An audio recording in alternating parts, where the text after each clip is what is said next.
Ron Slay, how are you, sir? Boy, you should have seen me hustling and bustling getting from the airport to make sure I get here on time, Dave. And then you hit me with that. Sorry about that. It's cool. I would any traffic violations, I would have just sent them to off the hook. It's Yeah, cool. there you go. We'll take care of those. That's what we do is we pick up tickets. I tell you, Ron. Speaking of picking up tickets and topics and things to talk about, do you think that I don't know if you heard that Nick Saban retired?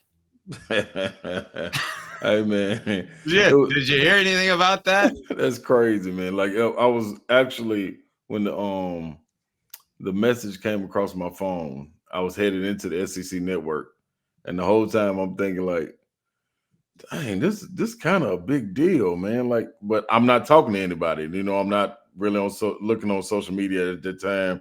I just got the ESPN alert, so I'm like, okay, we'll walk on in here, see what kind of prep we got to do. Man, I walked in, people were scrambling left and right, sprinting through the halls. So I walked up to the production manager, was like, hey, well, I tell y'all what, man, I totally understand we ain't doing no basketball tonight. Like just and lo and behold, I did a minute and 45 seconds of live on air. That's all. The check was still the same and everything, so it was cool. But it's just, hey man, that was ground moving right there. That was serious. Yeah, and I wonder, is there any coach that during your tenure that got up and moved, that you look back on and you say that kind of shook the earth, so to speak? Yeah, I can't think of one, man. Not of that magnitude, man. I don't even think like with Bill Belichick's news coming out this morning, that still didn't waver. You know what I mean? The headlines anywhere near what Coach Saban did, man. I honestly can't think of one. Like Coach K's was kind of serious, but it wasn't in my playing time. It was for sure after, but it still didn't do what Saban's did, man. Yeah, Actually, and really out of left field too. Go ahead, go Yeah. ahead. We're gonna talk some hoops though. actually, Ronnie, yeah, before we talk hoops, I wanted to stay on, do a segment with you on Saban that was kind of interesting, but you kind of made me just think about something, which was comparing Coach K to Saban. I think one thing that's very similar with them is their willingness to adapt in the sport to things that they didn't like, because we know Coach K did not like the one and dones, absolutely Hmm. hated it. But Hmm. just like Saban hated the up tempo offenses. Yeah. But right around the same time period, they both adapted to that and won national championships doing Yeah. it, which is Yeah. kind of They intriguing. They did. I think you look at it, man, and that's when you talk about champions and people that lay the foundation for or the blueprint for what it takes to be a champion. Going all the way back to Westwood and Coach Wooden and coming on up to Eddie Robinson, John Merritt, Coach Summit, um, Coach K. The list goes on and on for people. I think when you can cross over into different sports, I think that right there is when you really got a blueprint. Because if you go to baseball, you go to any camps or anything, you always see a counselor or a coach or somebody quoting one of these legends.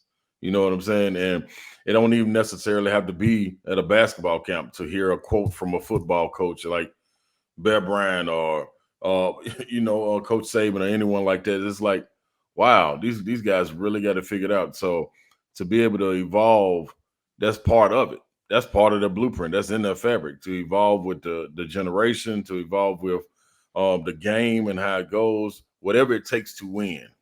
You know what I'm saying? You start to figure out how. Now this is part of the game that we're getting to now. He's got a couple of them bowing out, but maybe more so because of age than I'm going to be able to put up with just what it means to go and recruit a kid now. So as you know, I've covered college football recruiting way longer than I care to admit.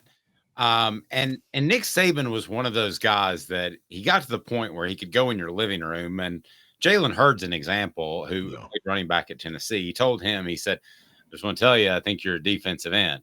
The Hurd family didn't want to hear that. They cut off Alabama. I would say Nick Saban was probably right. Right. Did a guy that ever recruited you come in with such a business attitude, sounded so difficult, you're like, if I go play for this guy, this ain't going to be easy. I do know that going in. Yeah, I think, man, the difficult part in that, Dave, is I never got recruited. You know what I'm saying? Like, because you committed to Tennessee so early. I committed to Tennessee so early, and when I was ready to pull my recruitment back, Coach Smith told me, man, hold on, wait a minute. Let's think about this. And the next 2 or 3 days, the whole Tennessee coaching staff was up there at Oak Hill. So I never got to open up my my recruiting and take visits or none of that. So I really don't know what I don't know in that situation. I was always committed to Tennessee, and I think that's something about me, like I'm loyal to a fault. So it wasn't they could have changed coaches 4 or 5 times. I probably still would have stayed at the University of Tennessee because I was committed to the university at the time, more so than just the coach. Well, and the last thing you would want would be a recruiter coming in trying to take the hard line, so to speak. And talking you out of that. I'm curious, put yourself in those shoes that when you're 17, 18 years old, playing for a legend like a Nick Saban, when he comes at your door. Oh, I thought you were saying Jerry Green for a second. Sorry. he coached under a legend. Roy Williams. We give him Roy Williams. We give him that. But I mean, just put you're closer to being that young man, and you were put in that position. I wasn't.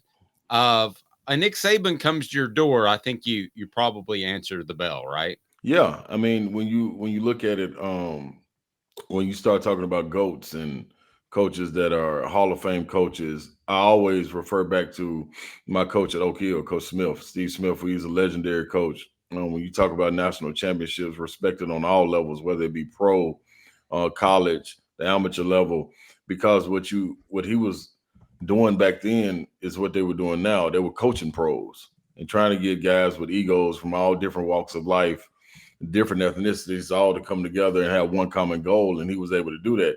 And I know when I first went and met with Coach Smith and walked in his office, we're in Oak Hill, we're in the mouth of Wilson, Virginia. You got the log cabins and things of that nature. I'm in small Turner Gymnasium, which is the size of probably a community center. You walk in his office and immediately start looking around the walls, and you see the banners, you see the plaques of the national championships, you see the rings sitting on the desk. So I understand what it's like to sit in the presence of a coach like a Coach Saban. When you talk about the legendary status and the aura that he gives off, and you automatically, I was sitting up and just listening at 17 years old, wide-eyed, like, man, what is he going to say? What does he want? And one thing about it, he didn't have to holler, didn't have to scream, like his legend preceded him. You know what I'm saying? And then you looked on the wall, you see all the All-Americans, you're like, whatever they did, they had to listen to him because all of them rave about him. I'm trying to get on that wall. So whatever I got to do, I don't care what it is. He tell me to walk barefooted all the way down to the mailbox and back.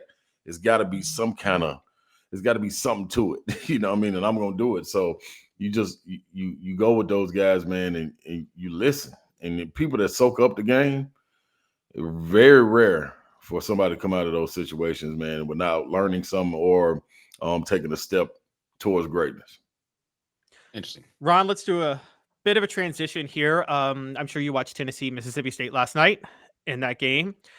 And yep. I think that if Nick Saban wants to do something with his future, I think he should be the director of college basketball referee operations, because college basketball refs are the worst. Sorry, I don't know if I'm going to get you in trouble for this working for ESPN. College basketball is the worst refs in all of sports. And I think it's a close tie between them and the NFL, but yeah, go ahead. Yes. The only reason I give NFL refs a break is because Roger Goodell puts so much on them that it's a harder job. But so last night, Jonas Adu and Toby Awaka both get in foul trouble. Tennessee's playing on the road at Mississippi State. So I would theoretically think this isn't a loss to worry about. However, because it's college basketball, you're inevitably going to run into a game in the tournament, aren't you, where the refs decide that anytime any bit of contact is a foul. Yeah. So didn't last night show that when they do that, does Tennessee all of a sudden have concern with front court depth because Adu and Awaka got in foul trouble and it became an issue? It's been my concern since the beginning, just because of the length and the lack of the lack of strength that they do has, the lack of length that Tobe has. And I think a lot of times they come out, as you see in the games against Kansas, against Purdue. I actually was okay how Purdue was officiated, especially in the first half. It was the second half that got under my skin. The Kansas, Purdue, North Carolina, going up against these bigs, you have to set the tone. I learned watching Rick Pitino, if you use your depth, and that's all we talk about with Tennessee, you use your depth, but when are we going to see the depth? I think it's one thing to have depth, but it's another thing to use the depth, and then it gets called depth. Because right now you don't really have no depth if you're playing 7, 8 guys, especially 2 guys in the front court. But the way they play in the second half of games, if they could come out that way, I think they would be fine. You know what I'm saying? If you play aggressively and defensively like that, instead of trying to play for spots, everybody that comes out attacks you. It's automatic. Tolu Smith did it. He did nothing different than Hunter Dickerson. He did nothing different than Baycott. He did nothing different than Edie, however you say his name.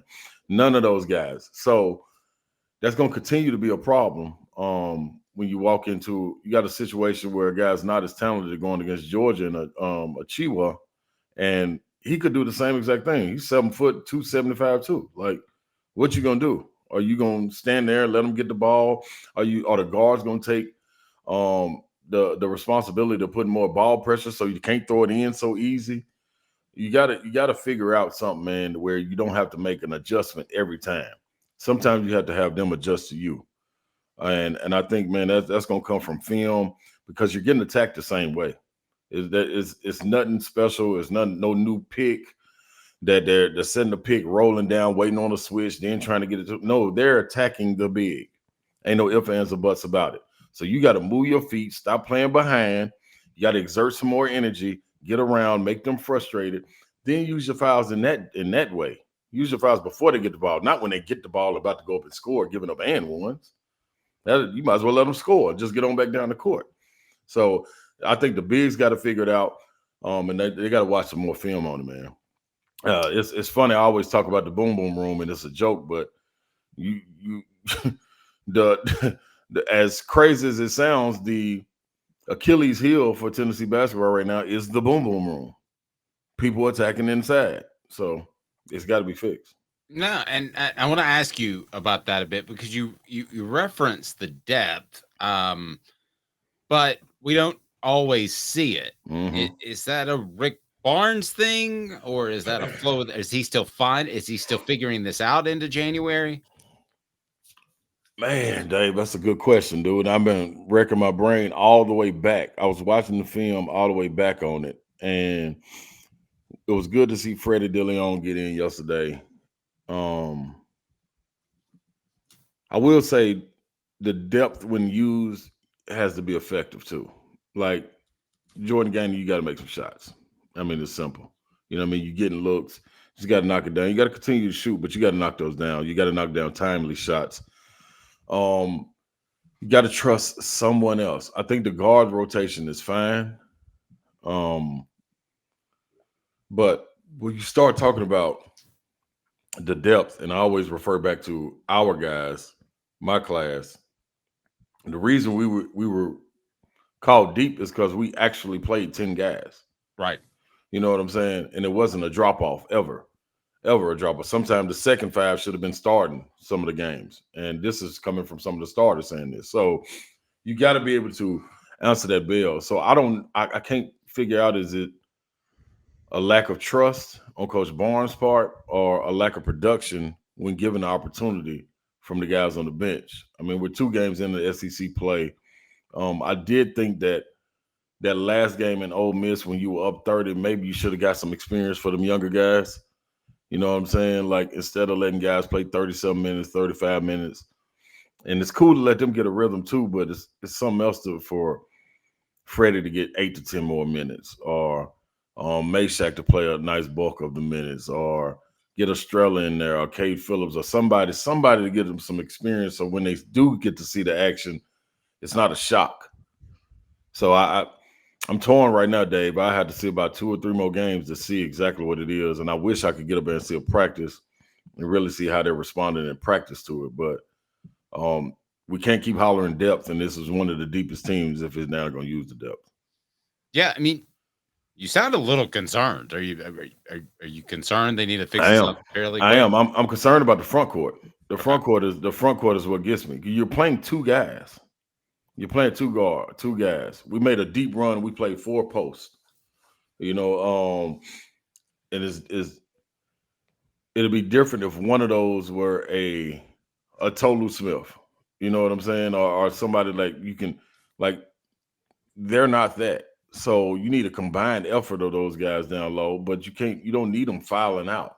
And if they do, that's why I continue to say you need one more person in their front court that's going to spark it. And it ain't got to be a lot. All it has to be 8 to 10 minutes. That's it. And it ain't got to be every single game. But games like last night, when you need to buy some minutes and you need to press, maybe he's the head of the press. A guy like Estrella that's long and athletic, making it difficult to get the ball in. That was a good change of pace as well. I thought that was a good sign of Coach Barnes right there, being able to press. I don't want to have to do it in emergency, but if they can come out and do that a little bit more, I think, especially situational, that was really good to see. But I am concerned about the front court, man. I'm concerned about the front court. Yep, I think that's fair. Your State Farm agent in the Chattanooga area, donself.net, donself.net, right below 423-396-2126, 423-396-2126. You want that claim to be taken care of. I know everybody's price shopping, but Don Self has been in the insurance business for over 40 years. So check him out, donself.net. Caleb? Yeah, Ron, why is there such a, you talk about it, the front court, and it is an issue. Why it wasn't like there were ticky-tack fouls called throughout the game last night. It was just in the front court. And it seems like dating back to even when you played, college officials have trouble officiating the front court more. I mean, I don't want to rehash old wounds, but the y'all Sweet 16 loss to North Carolina, I felt like they called everything under the basket when you guys were playing with Julius Peppers and Brendan Haywood and CJ Black. I think all 3 of them got in foul trouble. And why are college officials so bad at officiating the post? Man, it's because you don't know, especially in today's game, you don't know if they're flopping, are they playing strong? So you're caught in a catch-22 of, should I just let it go? Is it going to get out of hand? I do think it's up to the players to sometimes to communicate with the referees the right way. I know my senior year, I did a better job of communicating, and I got more calls getting to the line. I saw last night, Tolu Smith did the exact same thing. Him and I believe it might have been a Waka. Might have been Tobey, or it was one of the 2, but they got tied up and the ref let it go. Going back down, I saw when they came down to Mississippi State had the ball, came down the offense, they called a foul. It was a timeout.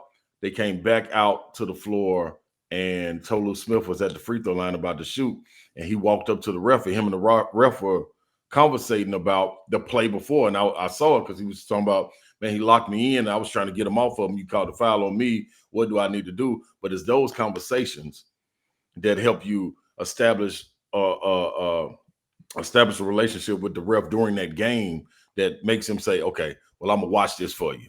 You know what I mean? Because you're open to listening and you're open to changing if I need to stop doing this. Tennessee's not doing that, you know what I mean? And they're not an experienced group to be able to go do that because they had their responsibility. Hey, dude's not been that guy. You know what I mean? Tobey's not been that guy. Tolu's been that guy. You know what I mean? He's been able to carry that load, so he understands. They've seen me a lot more, and he's more comfortable being in that situation, going to talk to the ref. So that's a part of it too. That's a huge part. I started going after my sophomore year when they used to bring the officials in to talk to them when they scrimmage and stuff. You got to make it a point then to go and talk to the officials too. So you can always remember and have it in the back of your head by the time you get the SEC play. Hey, man, I remember in the offseason, I was talking to Doug Showers. Doug Showers was telling me, man, when we was scrimmaging, like this is what they were going to allow in the post. Is that changed or y'all switching up? So that conversation, like you got to play the game. You know what I'm saying? That's a part of it too. So Tolu played that game and he went to the foul line. Actually, that's a follow-up I wanted to ask, just thinking about it, Tolu and Adu, because I've been very complimentary of Adu the last month. Yeah. But is there a concern that he's got a little bit of, you know where I'm going to go with this, Blake Griffin and him, which is to say that if you cheap shot him under the basket, he wants no part of it and he backs off a little bit? I think it's more so of him wanting to use his length. That's his weapon. So that don't necessarily mean you got to stand your ground in his situations, because he's long enough at 7 foot and then reach out for you to get position and still be able to block your shot. The problem is you're not going to run up against a lot of Tolus. So when you say take Florida, for instance, when you play against Condon, he's going to play a little different. But when you play against South Carolina, BJ Mack, he's going to play like Tolu, put you on his hip, not going to be trying to be athletic, so you're going to have to switch up your game. So I'm not going to say he shies away from it or anything. I just think he goes to what he knows, and that's his length. You know what I mean? Like the opposite for Tobe. Tobe going to sit down and bang and bump and do all of this, and it's like, Tobe, you too small. He going to get to a point, he's just going to shoot over you. You're not going to leap and block his shot, so why not use that strength to do your work before and push him off the block and get position, make it awkward? It's a lot of energy. Like I tell guards all the time, man, like y'all set the tone 94 feet. But I promise you don't want none of this down here, because this is a whole different game. And it is a different game. And Post got to understand that, because you got to think too, how many times have you seen this throughout the season where you're posting up? You guarding guys that's posting up. A lot of guys you just guard in transition, things of that nature. SEC, the ball's slowing down. When you got a big that you got to get involved, the same thing that happened with Auburn, Janai Broome. You see the same thing. They're going to slow the game down for them, give them the ball. The other teams, you ain't going to see that with Arkansas. You ain't going to see that with guys like Missouri. You know what I'm saying? So you got to be able to counter it, man. It's a different game, and you got to be able to adapt to it. So it's going to be interesting to see moving forward how they handle it. Film. And I got to say, dog, Mississippi State ain't no bad team. Right. Like people got to understand that too. Like they are in my top 4. I said it last week on the SEC. We're opening up the season. Like I'm if Tolu was able to come back healthy, and you saw he is able to come back healthy, he's a problem. Just like we talk about Tennessee with the depth and the super seniors and all of this, they got the same exact thing. All them guys came back. Cam Matthews, DJ Jeffries, Tolu Smith. Like then they added a guy like Hubbard coming off the bench to pop some power, and then Davis, and like they got a good team. That's an NCAA worthy team that made it last year, and I expect them to do great things this year. So contrast the styles, but you got to learn something from it.